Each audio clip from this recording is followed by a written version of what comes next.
Si alguien entra a su iglesia y le pregunta quién está a cargo, ¿cuál sería su respuesta? Muchos responderían dando el nombre y respectivo cargo de quien consideran como el responsable o el que está amando en la iglesia, ¿verdad? Pero, ¿qué tal si usted le responde Jesucristo? Él está a cargo. Él es quien gobierna esta iglesia. Esa es la respuesta correcta. La respuesta que todos deberían afirmar gustosos y gozosos en todas las iglesias. Jesucristo es quien tiene autoridad suprema en la iglesia y su soberanía es irreemplazable. Él tiene autoridad en la iglesia porque es su iglesia. En el libro de Efesios capítulo 1 hay una oración que hace el apóstol Pablo. Una oración pidiendo que Dios nos dé espíritu de sabiduría y de revelación en el conocimiento para que sepamos entender y apreciar la supereminente grandeza del poder de Cristo, el cual, dice, y lo creemos, está sobre todo principado y autoridad y poder y señorío, y sobre todo nombre que se nombra, no solo en este siglo, sino también en el venidero. Dios sometió todas las cosas bajo sus pies, y fíjese, dice, lo dio por cabeza sobre todas las cosas a la iglesia, la cual es su cuerpo, la plenitud de aquel que todo lo llena en todo. Cristo es la cabeza de la iglesia. Él está por sobre todos los nombres, títulos, grados, jerarquías, gobiernos, por sobre todo poder. Y todo creyente debería entender que Cristo es la cabeza y aun si piensa que ya lo entendió, debería profundizar, debería continuar profundizando en, como lo describe Pablo, en la supereminente grandeza del poder de Cristo. Los seres humanos cometemos tantos errores. Y esto por desconocimiento. Oseas 4:6 dice, mi pueblo fue destruido por falta de conocimiento. Tenemos tantos problemas y tantas aflicciones porque desobedecemos mandatos divinos establecidos en las Escrituras. Escrituras que llevamos en la mano o adornan nuestras bibliotecas, pero no las hemos grabado en el corazón. Habitamos en este cuerpo de muerte en cuya carne se revela una inclinación a la desobediencia que sirve como base de operaciones para el pecado y que termina llevando al hombre a ignorar los preceptos de Dios, haciendo cosas que la fe no aprueba. Pero cuando la iglesia reconoce que Cristo es el Hijo del Dios viviente, el pastor de las ovejas, el pan de vida, la vid verdadera, el agua viva, la cabeza de la iglesia, entonces la iglesia se vuelve un canal de esperanza, de consuelo, de bendición, de edificación.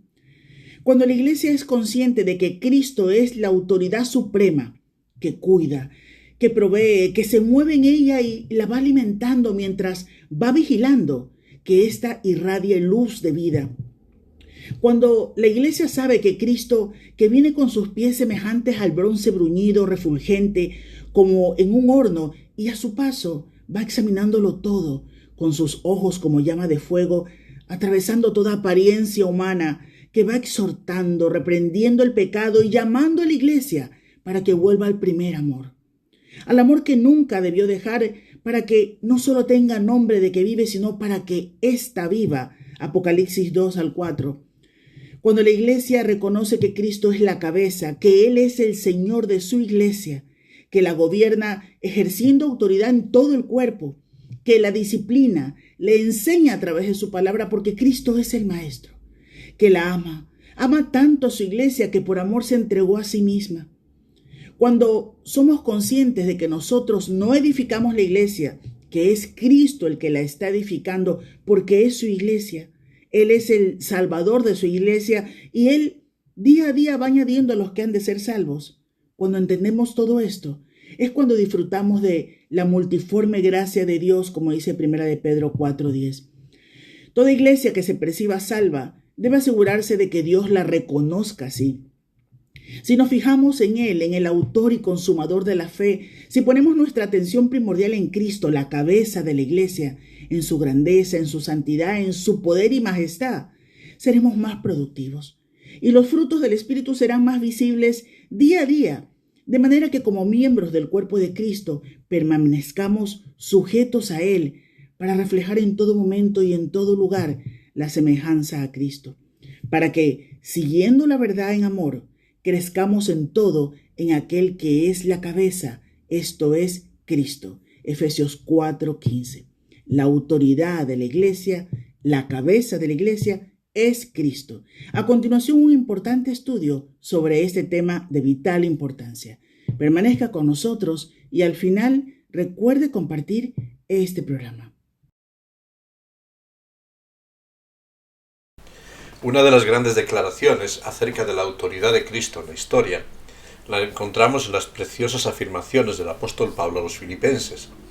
Allí se describe la obra de Cristo, y en medio de toda esta declaración de la humillación y exaltación de Jesús, leemos que Dios le dio un nombre que es sobre todo nombre. Otorgar un nombre nuevo a alguien era una declaración importante dentro de la cultura judía.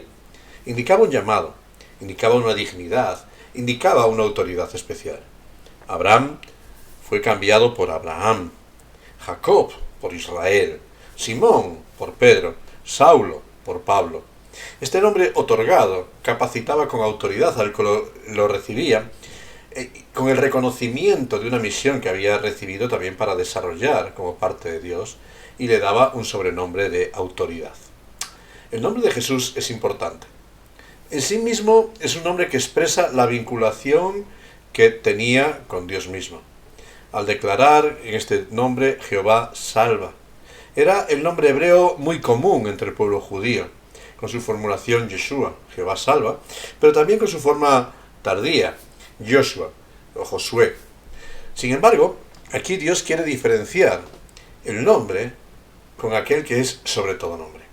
Esta declaración habla de autoridad, de superioridad, aquello que tiene solo Jesucristo sobre todo lo que existe en la creación. El nombre indica existencia. Entre los judíos, aquello que no se podía nombrar realmente no existía, dice Eclesiastés capítulo 6, versículo 10.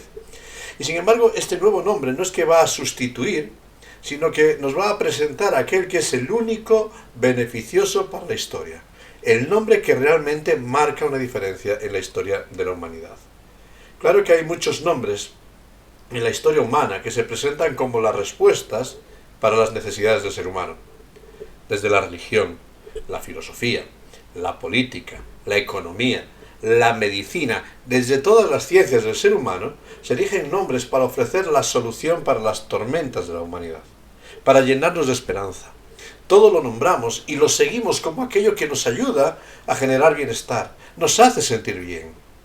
Sin embargo, desde la Iglesia, solo podemos hacer una declaración. En ningún otro hay salvación, decía el apóstol Pedro, porque no hay otro nombre bajo el cielo dado a los hombres en que podamos ser salvos. Hechos 4:12. Esta era la respuesta de Pedro ante aquellos que le preguntaban con una pregunta, le confrontaban con una pregunta: ¿con qué autoridad anunciáis este mensaje? ¿Qué autoridad tenéis para llamar a las personas a seguir a Jesús? Y la respuesta de Pedro es esta: porque no hay otro nombre en el que haya salvación. No hay otro nombre debajo del cielo a quien llamar a seguir. No hay otra fuente de autoridad, no hay otra respuesta para el ser humano, no hay otra esperanza, no hay otro lugar para encontrar bienestar sino es Jesús. Y por eso la Iglesia, desde sus inicios, la Iglesia verdadera solamente declara: la única autoridad es Cristo. El único gobierno de la Iglesia le corresponde a Cristo, porque solo Cristo salva. Solo Cristo es el nombre que cambia la historia. Ahora bien, ¿a qué se refiere el apóstol Pablo cuando nos habla de un nuevo nombre? ¿Qué implica? 3 cosas brevemente para nuestra consideración. Implica que Jesucristo es, en primer lugar, el único Señor y Rey en la historia. Está sobre todo nombre, es el único Señor y Rey. La imagen de Apocalipsis capítulo 1, versículos 13 al 15, allí el apóstol Juan está teniendo una visión que le lleva a contemplar aquellos 7 candeleros de oro que representaban a las iglesias de Asia Menor y que reflejaban la luz de Dios, y en medio de estos candeleros, moviéndose entre ellos, describe que vio a uno semejante al Hijo del Hombre, vestido de una ropa que llegaba hasta los pies, ceñido por el pecho con un cinto de oro. Su cabeza y sus cabellos eran blancos como blanca lana, como nieve, sus ojos como llama de fuego, y sus pies semejantes al bronce bruñido, refulgente como en un horno, y su voz como estruendo de muchas aguas. En esta imagen nos ilustra aquel que está revestido con el sacerdocio, con la divinidad y con la soberanía sobre la Iglesia. Todo le pertenece a Él. A Jesús, antes de nacer, ya se le había aplicado el título de Señor.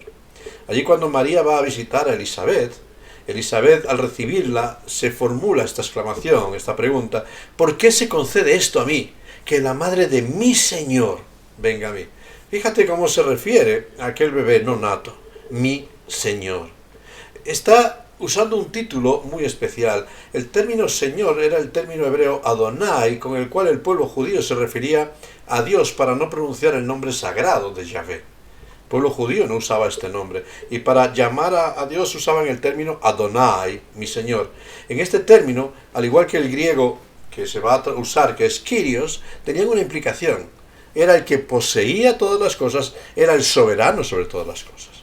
Por eso Jesús es reconocido como Señor único y Señor total de su Iglesia. Y esta también es una de las primeras condiciones para entrar a formar parte de la Iglesia, ¿verdad? El apóstol Pablo decía allí en Romanos capítulo 10, versículo 9, que si confesares con tu boca que Jesús es el Señor, si te comprometes para seguirle en todo en medio de una sociedad que lucha con el dominio humano. Y esta declaración de confesar a Jesús como Señor hoy puede parecernos muy fácil. Pero en Roma, donde el título Señor se aplicaba solo a César, era una declaración de posicionarse en contra de los estamentos humanos. Sin embargo, los cristianos estaban asumiendo allí en Roma que hay un solo Señor de todos, y este es Jesucristo.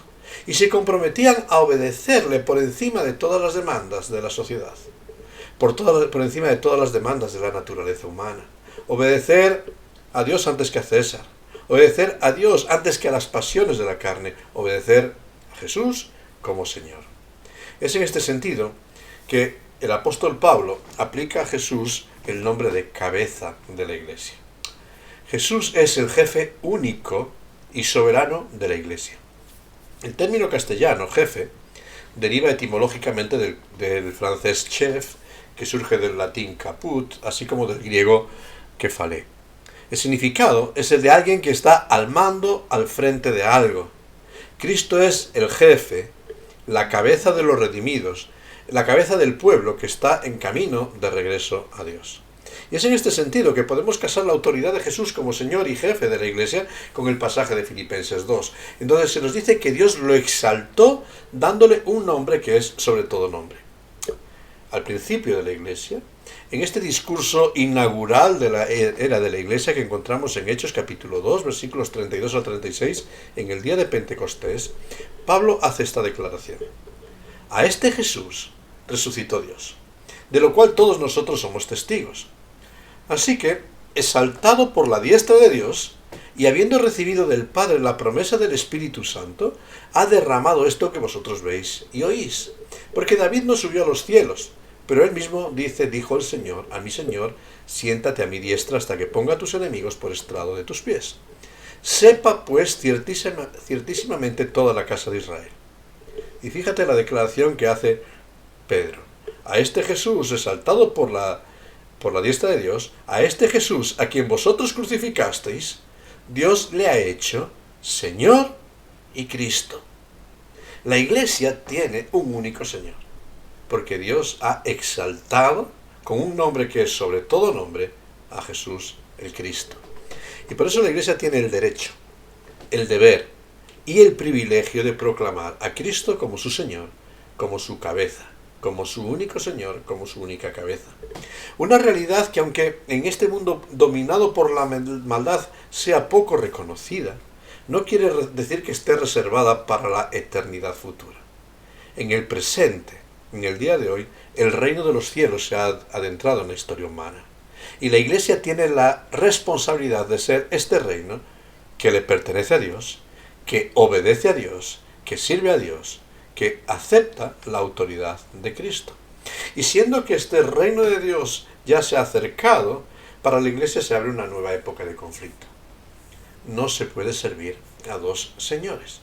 Y fue la realidad que los primeros apóstoles tuvieron que lidiar en aquella época, cuando tenían que decir: nos es necesario obedecer a Dios antes que a los hombres. Cuando la ley humana choca con la ley divina, la Iglesia está llamada a poner por encima en valor la ley de Dios.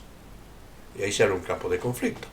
Tenemos que posicionarnos en muchos ambientes en el día de hoy y decidir si vivimos para servir a Dios y manifestar la gloria de Dios conforme al plan de Dios, o si vivimos para servir a la humanidad conforme a las modas de los tiempos para complacer a nuestros contemporáneos.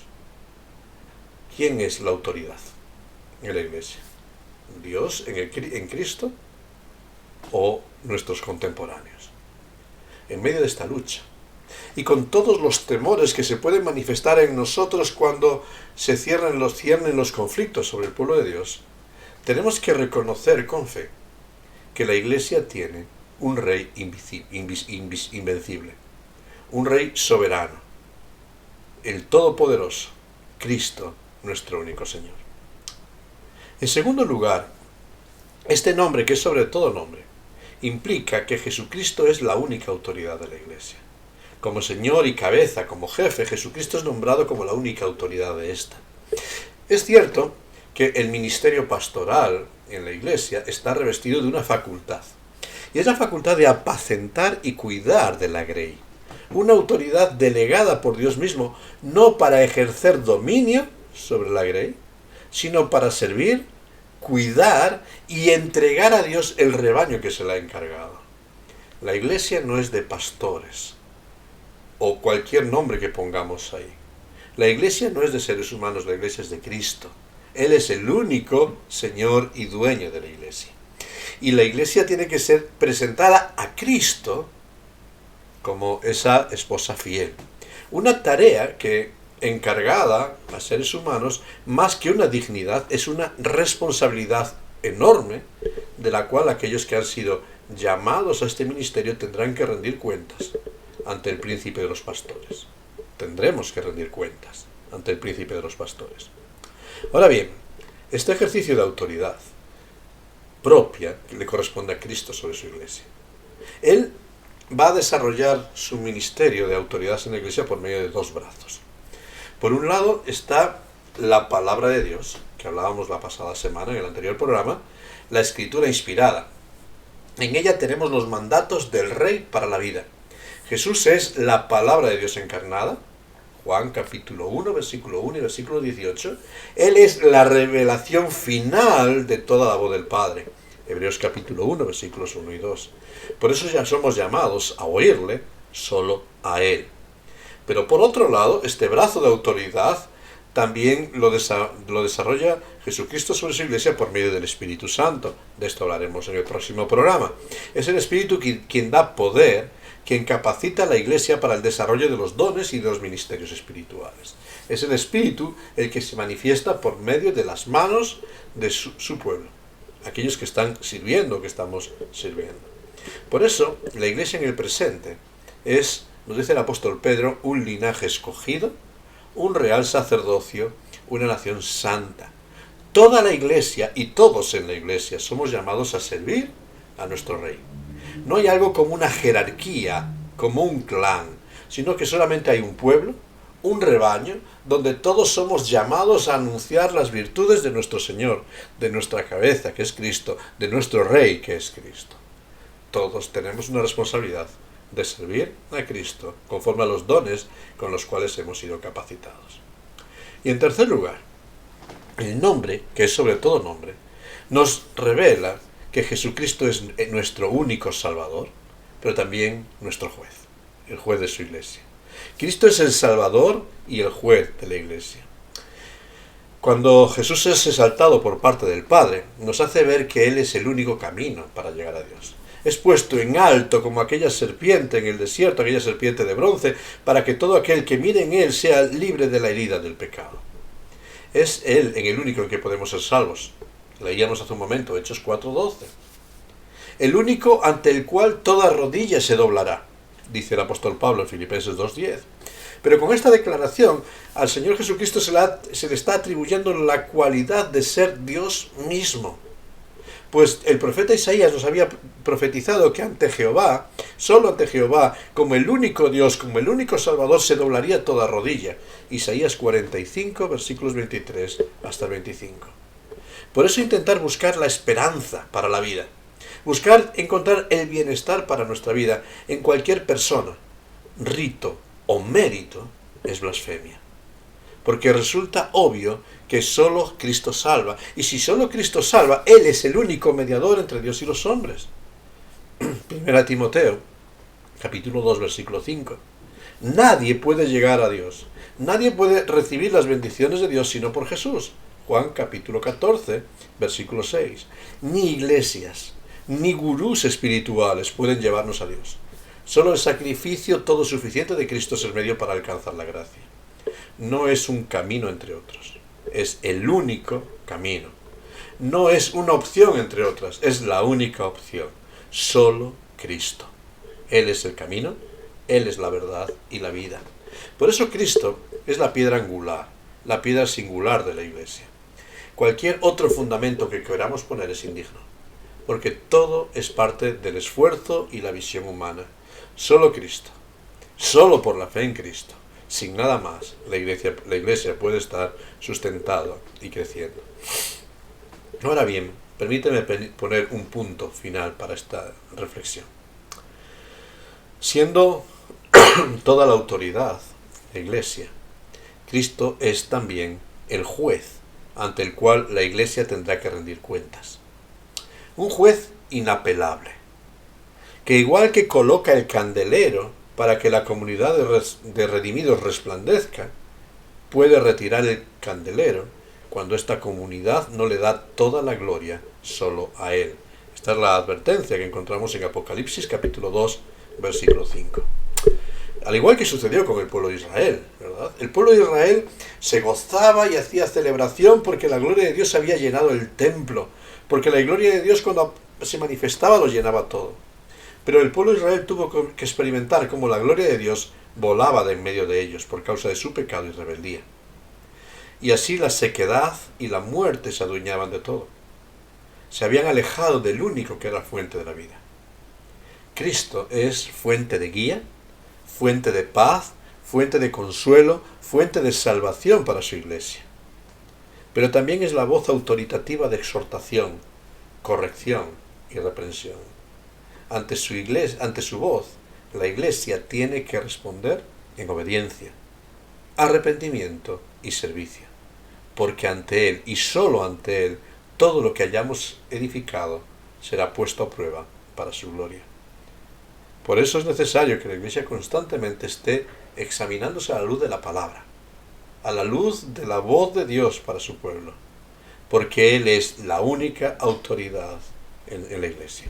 No hay otro nombre. No hay otra autoridad en la iglesia que no sea Cristo. Por tanto, que toda la gloria sea para Cristo y solo para Él. Que Dios te bendiga en este tiempo.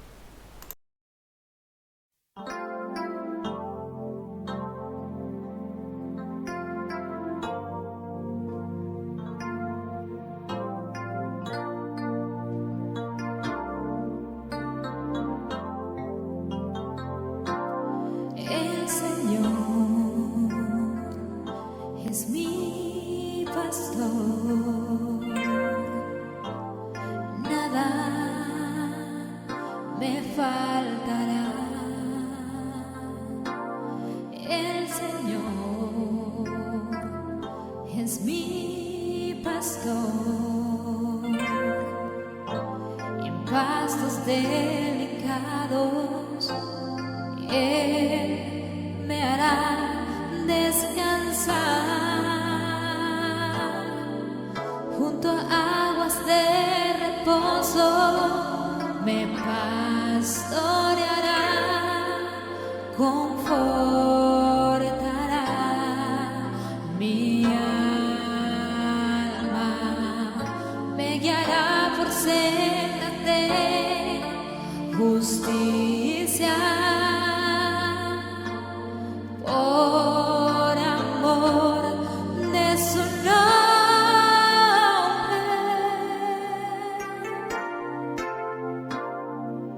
el Señor es mi pastor, nada me faltará. El Señor es mi pastor, nada me faltará. El Señor es mi pastor, en pastos delicados Él me hará descansar, junto a aguas de reposo me pastoreará,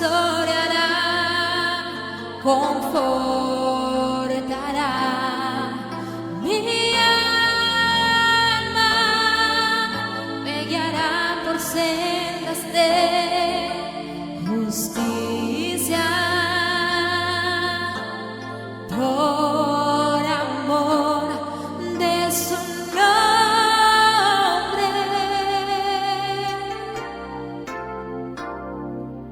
El Señor es mi pastor, nada me faltará, no, nada me faltará, nada me faltará, nada me faltará.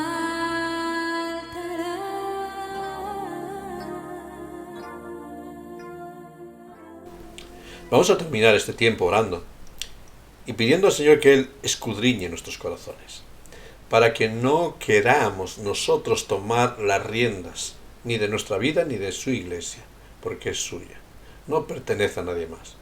Que nos haga ser sensibles a su guía, a su dirección y obedientes a todo lo que su palabra demanda para nosotros.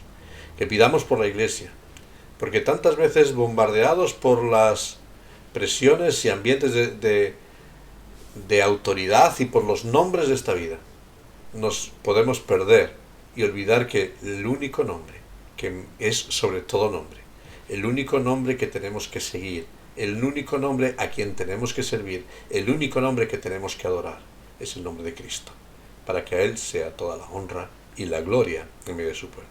Vamos a pedir la ayuda de Dios para todo esto. Gracias, Padre. Gracias, Padre, porque tú nos hablas, nos retas, nos dejas una palabra viva y eficaz, y nos confrontas con la realidad de aquel que es exaltado sobre todo, aquel que es el único nombre en el que podemos fijarnos, aquel que tú has levantado como Señor y Cristo sobre nuestras vidas y sobre tu pueblo. Por eso, Padre Celestial, perdónanos tantos momentos en que nosotros queremos abrogarnos autoridades y nos olvidamos del servicio para el que nos has puesto. Nos levantamos en orgullo, en arrogancia, en jactancia, y nos olvidamos que solo somos siervos en tus manos. Señor, haz de tu pueblo ese rebaño dependiente de ti. Haznos entender que tú eres nuestro jefe, nuestro rey, nuestro Señor, nuestro pastor, y solo tú. Por eso, Padre Celestial, enséñanos a caminar en pos de ti, y que juntos como un pueblo podamos caminar para que toda la honra y la gloria sea para ti, y para que este mundo pueda ver que solamente en Cristo hay esperanza, solamente en Cristo hay salvación, solamente en Cristo hay vida. Por eso guíanos, dirígenos y ayúdanos en cada momento para no perder de vista que nuestro objetivo es dar la gloria a Cristo. Te lo pedimos y te damos gracias en todo, en tu santo y bendito nombre. Amén. Que el Señor te bendiga en todo este tiempo.